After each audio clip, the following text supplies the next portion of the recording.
Girl, if I knew what I knew now about studying, listen, you need to watch this video because the stress I went through in university, let's not even talk about my GCSEs.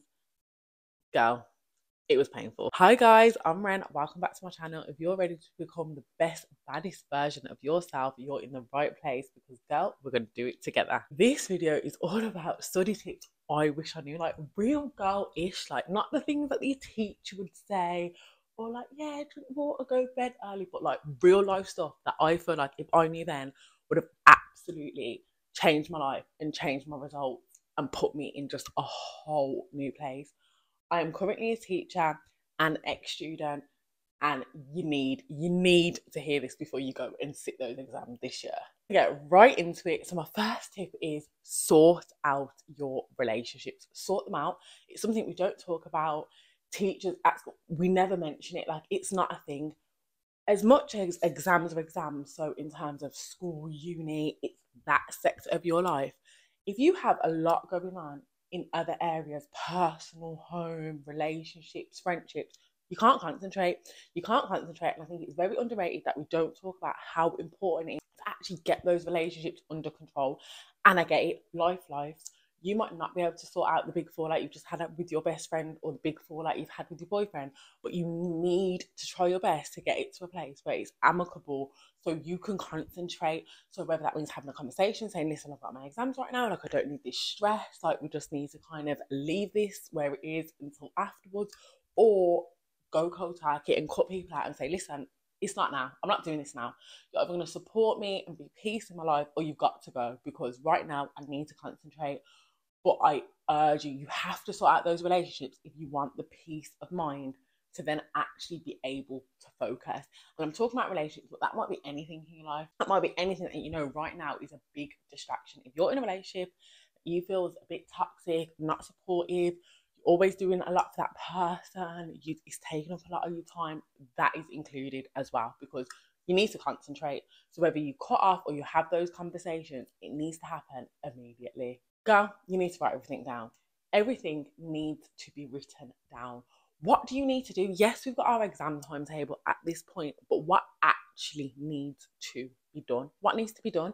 Because we know it, we can see it, but sometimes unless we write stuff down, that's the only time like we really interpret it, especially me. As someone that's got dyslexia, I need to visualize, I need to see, I need to write it down for myself, my cute little colour pens, put it on my wall, do it my way so I can actually then like consume it properly.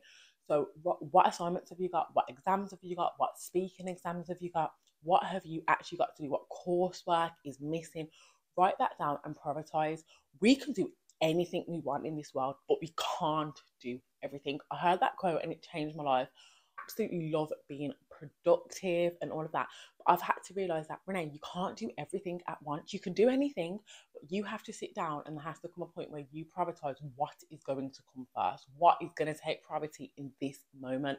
So, yes, all your exams are important. However, girl, you know what you want to do when you finish college, when you finish school, when you finish uni. If you're in that job and you've got a big exam you're studying for, you know what's next. So therefore, you need to sit down and say, do you know what? This is more important, or this grade is gonna be the difference between me getting in or me not getting in, or me getting the job or me not getting the job, or me going on that apprenticeship or not going on that apprenticeship. So you have to prioritize so then you can organize your time and make a revision table that actually works. You need to pick your most awake time during the day to revise. For me, it's the morning.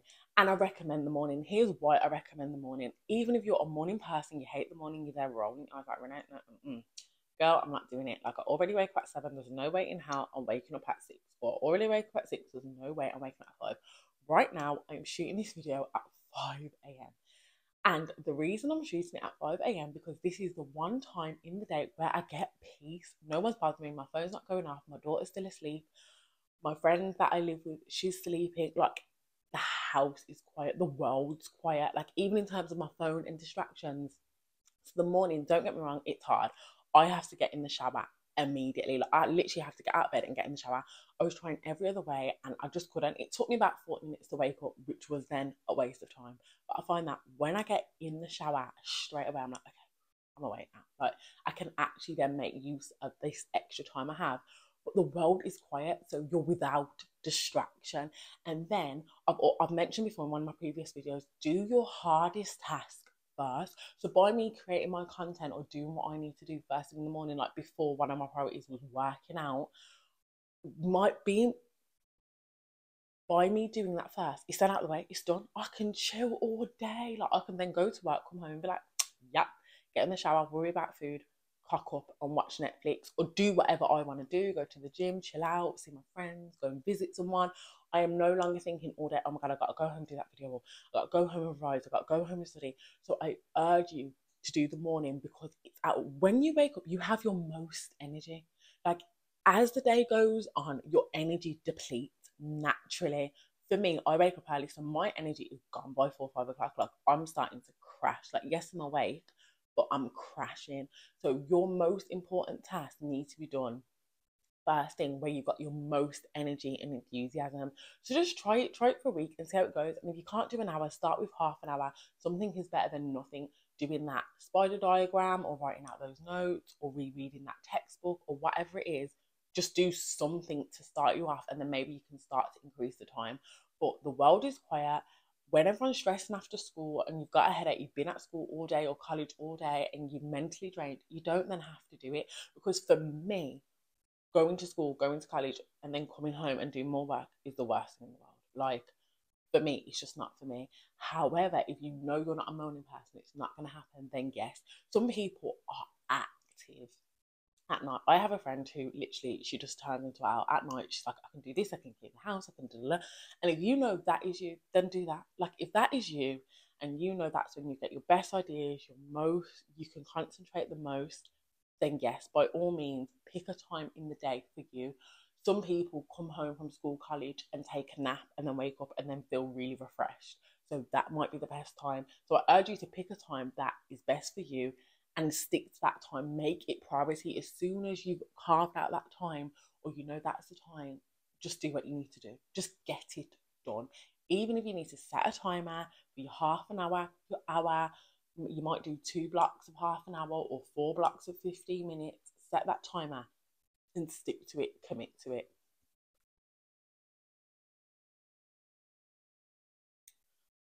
You need to start taking your phone to bed. I know people can be like, I'm a big woman. Like, are you kidding me? Are you joking? I used to live with my granddad for a bit of time when I was back in secondary school. I was literally in year 11. And he said, no, we leave our phones downstairs. I was like, what? No. He was like, no, we in this house, we leave our phones downstairs in the kitchen on charge. I was so angry. I was so annoyed, but I haven't got a better night's sleep. No distractions. Like, when you are going up to bed, you're going up to bed. It's such a perfect time to be able to read a book, wind down properly. It's so bad for us to like have so bad for us to watch the phone screen just before we fall to sleep. It's a perfect time to read a book.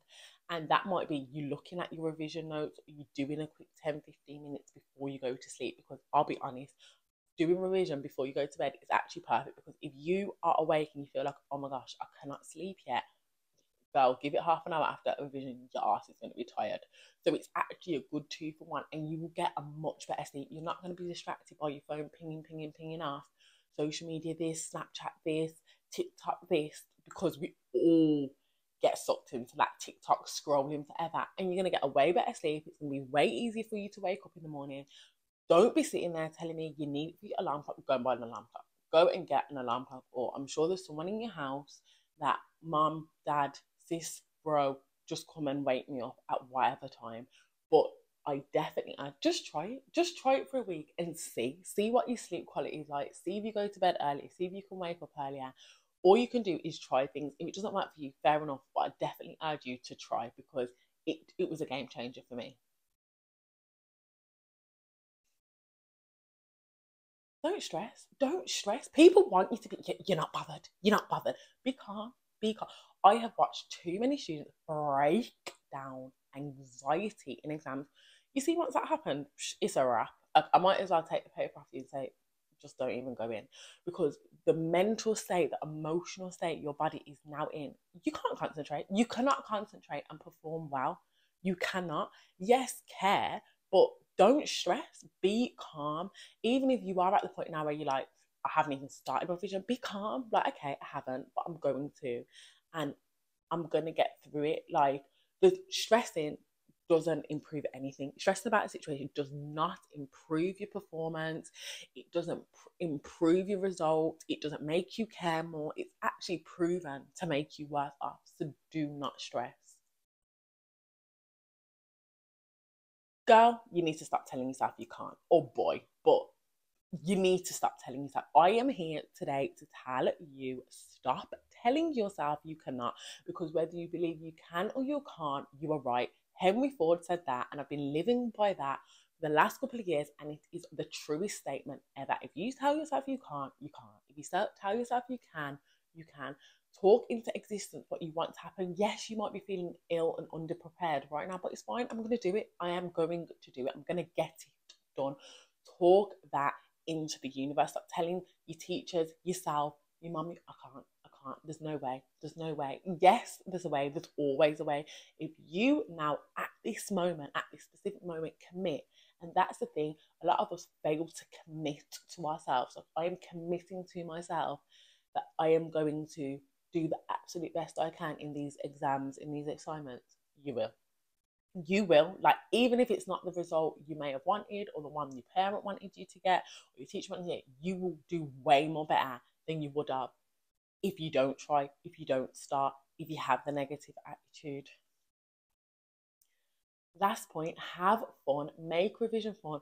I am a girly girl at my core. Some of you are not, some of you on here are guys. Revise however it makes you feel good, excited. I love me going out and getting a new notebook, getting new pens, doing everything bright, colourful. When I was studying for my teaching exam, I literally had my timetables on the wall. With my dyslexia, I cannot remember anything. So my spelling, horrendous. Timetables and stuff like that. I know it, I will learn it, and then I'll completely forget. Like, don't ask me 6 times late now. Just don't. So I had it on my wall. I had it on my wall in nice bright colours, all pretty. So it was visual. When I was in uni, I had one of those little notebook things. It was literally that big. So I'd carry it on the bus. So when I'm on the bus and I'm doing my hour journey, I'm just flicking through. And even doing that twice, 3 times a day, every time you're traveling, will make a big difference. So sometimes get off that app and think, do you know what? I'm going to actually look through my notes. And I urge you to write out your own notes. Yes, we have revision guides, but nothing sinks in more than you writing something down and then reading it for yourself. But have fun with your revision. If you know you've got a good friend where, yes, we'll vibe, but I know I'll get my work done with that person, or she'll motivate me, or he'll motivate me, go and have a revision to say, right, first hour, we're going to revise, and then we'll chill, we'll do like movie, music, whatever you want to do afterwards. We'll go out, but you know, for that first hour, you're going to revise. But the more fun you make it, the more you're going to want to do it. And I do urge to revise with people. One head's better than 2 or 3 heads is better than one. You can play fun games, you can ask each other questions, you can have different perspectives. So don't see it as a task. Like, have revision parties, like do little snacks, and you know what I mean? And everyone come round, take turns, make it a vibe. Because the more you put feel good energy on it, the more you're going to want to do it, and the better the results are going to be. Guys, don't forget to like, comment, and subscribe, because it motivates me every single week to post out these videos. And good luck with your exams, even though you don't need it, because I know you're going to smash it.